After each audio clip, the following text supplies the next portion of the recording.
Assalamualaikum warahmatullahi wabarakatuh. Perkenalkan, saya Fatan Abdul Hakim Mamonto. Di sini saya akan mempresentasikan tentang pengorganisasian pesan bisnis. Apa yang dimaksud dengan pengorganisasian pesan bisnis? Jadi, pengorganisasian pesan bisnis adalah proses komposisi penyusunan pesan bisnis yang terdiri dari beberapa tahapan. Proses itu sendiri terdiri dari perencanaan tujuan audiens, ide, saluran pengorganisasian ide, membuat draft, merangkai kata kalimat atau paragraf, dan merevisi. Hal-hal yang menyebabkan pesan-pesan yang tidak terorganisasi dengan baik. Ada beberapa hal yang membuat pesan tidak terorganisasi dengan baik, seperti berikut. 1. Bertele-tele. 2. Memasukkan bahan-bahan yang tidak relevan. 3. Menyajikan ide yang secara tidak logis. 4. Informasi penting kadangkala tidak tercakup di dalam pembahasan. Pentingnya pengorganisasian pesan yang baik. Pengorganisasian pesan yang baik memiliki peran sentral dalam komunikasi bisnis.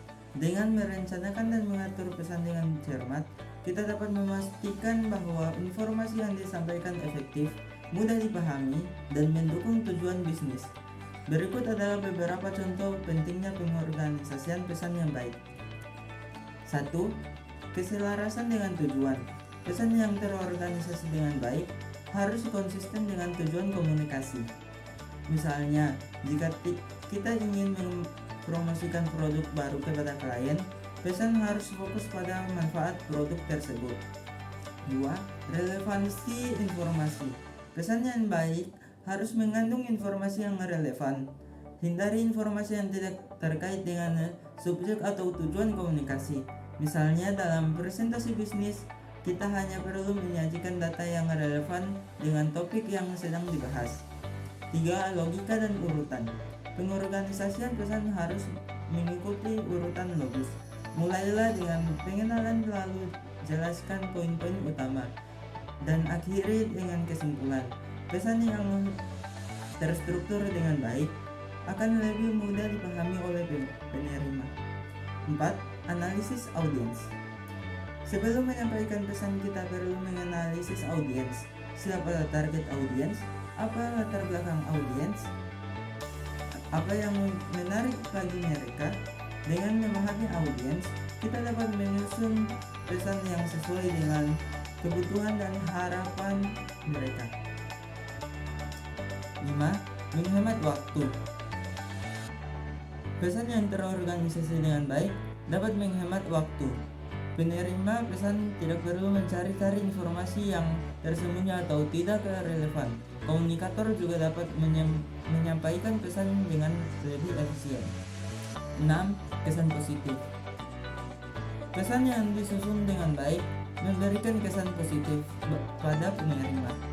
Jika pesan disampaikan dengan jelas dan terstruktur, maka penerima akan lebih cenderung merespon dengan baik.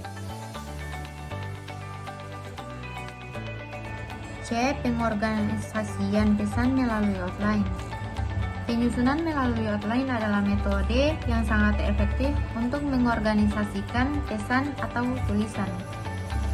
Dengan membuat kerangka dasar terlebih dahulu, kita dapat mengatur informasi dengan lebih berstruktur. Berikut adalah langkah-langkah menggunakan outline. Sebelum membuat outline, pahami tujuan dari pesan atau tulisan Anda. Apakah Anda ingin memberikan informasi, argumen, atau menggali lebih dalam topik tertentu? Buat daftar poin-poin yang ingin Anda sampaikan.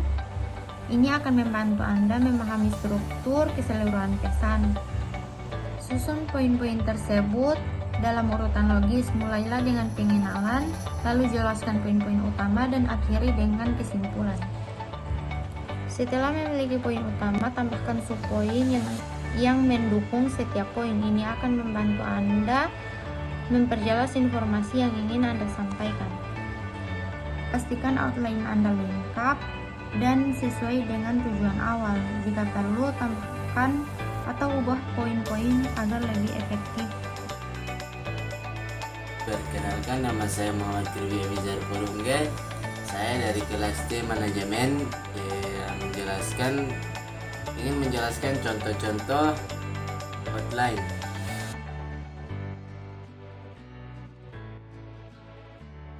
Satu, outline untuk artikel berita.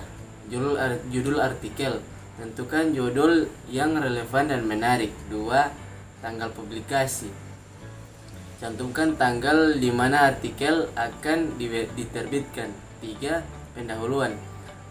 Tulis kalimat pembuka yang menarik perhatian pembaca. 4. Penjelasan topik.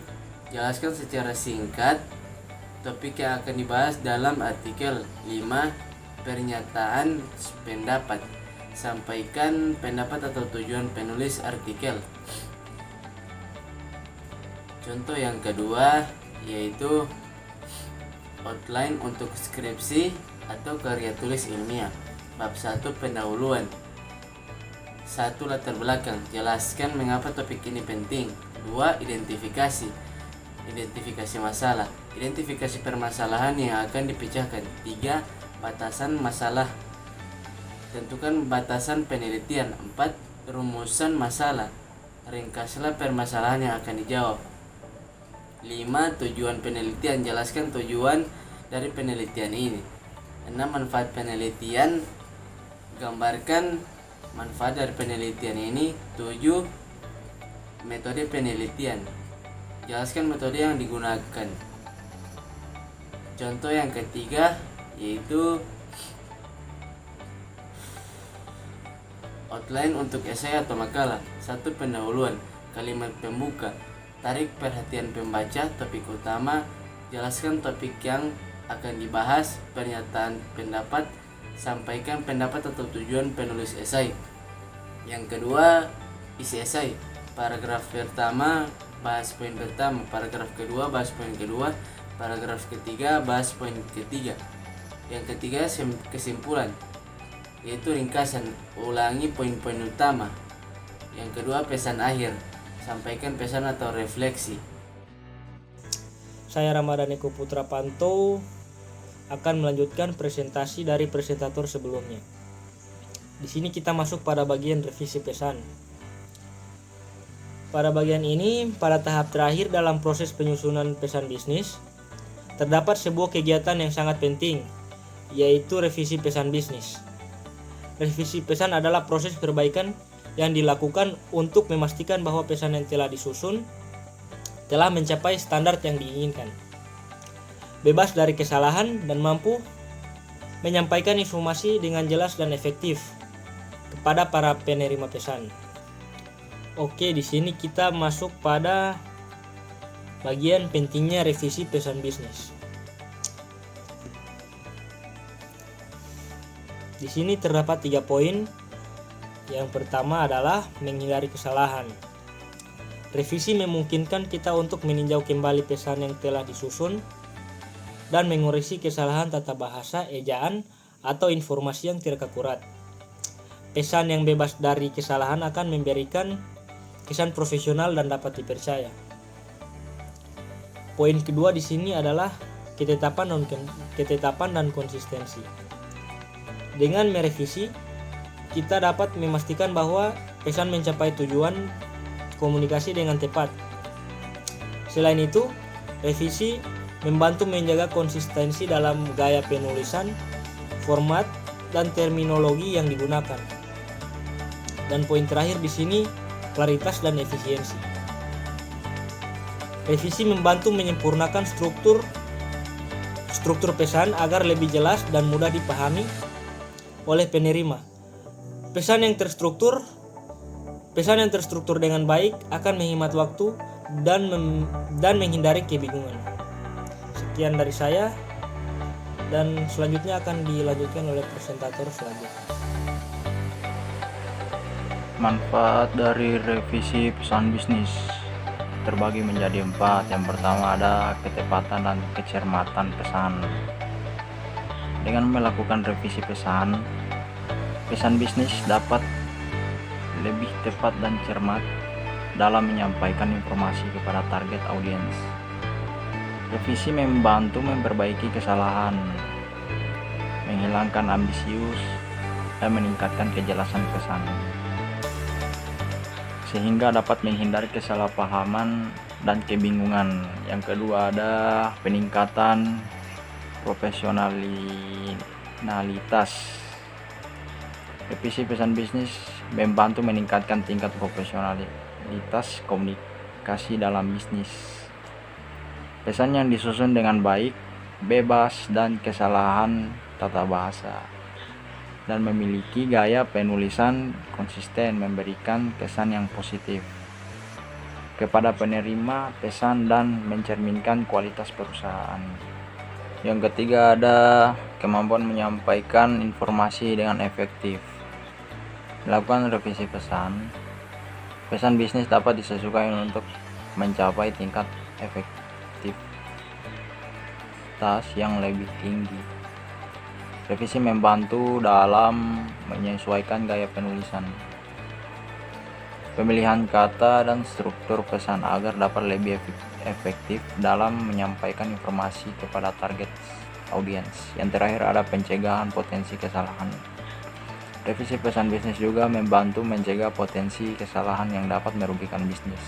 Dengan melakukan revisi yang cermat, kesalahan dengan tata bahasa, ejaan, atau informasi yang salah dapat diidentifikasi dan diperbaiki sebelum pesan dikirim kepada penerima. Berikutnya ada kesimpulan.